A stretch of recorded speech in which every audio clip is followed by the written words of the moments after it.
Hi, it's Ashley here. Welcome back for another Nostalgic Time. This is for you die-hard Star Trek fans.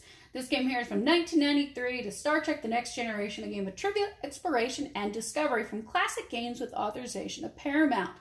Now, if you are a die-hard fan like my husband, you will definitely sail through the trivia questions of this game. However, this game here is a little more complicated than that. It's basically for ages 12 and up. However, my husband and I felt that because the amount of instructions in the way can get a little complicated, that is geared more towards adults. Preteens may be okay with it only if they really know the series well, especially if they get into the trivia portion of it. But the game itself is can seem simple at first, but as I mentioned, can get a little bit complicated. But the easy parts here, you have your Starfleet command, and you have up to 3 captains in this game that will play with you. Now, Starfleet Command, you must choose a scenario from the scenario book of what's going to happen. This contains encounters as well, which discovery of planets. You also deal with fluxes, and of course, the lovely, lovely Borg. And as this goes, of course, our captains are going to set out on their own course, and they have to let Starfleet know where they are going. And as they do, Starfleet will let them know what they will encounter in that specific area if they hit it, such as the planet, the flux, or the Borg. And they'll be given instructions for how to get through this scenario. And of course, you know, the captains have to report discoveries of planets that they have it. Now, if there are no discoveries at the time, then of course we go to the fun part, the trivia.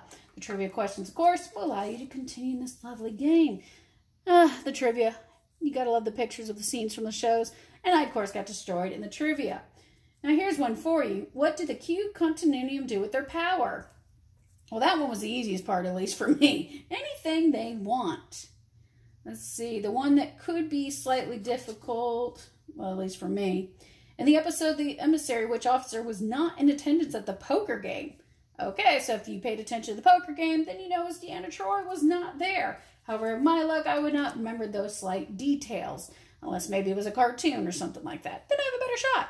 And to mark your coordinates, you get to go a little old school as a kid again with some crayons. And this will help you with that. And of course, discover your planets. You have the pegs to mark your way.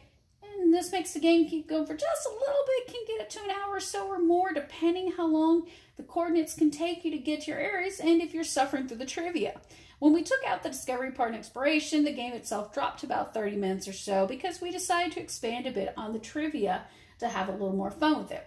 Now, the game itself still seems pretty cool with the coordinate boards, and I think other people will catch on to it, but it does take a little bit of coordination and just paying attention to the directions.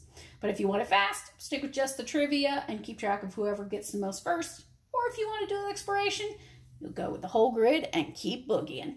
Until next time, guys, I got a lot more Nostalgic Time coming up for you, and I got several new game recordings that are also hitting YouTube. And don't forget, we have a lot of film stuff coming up, and I will see you guys later.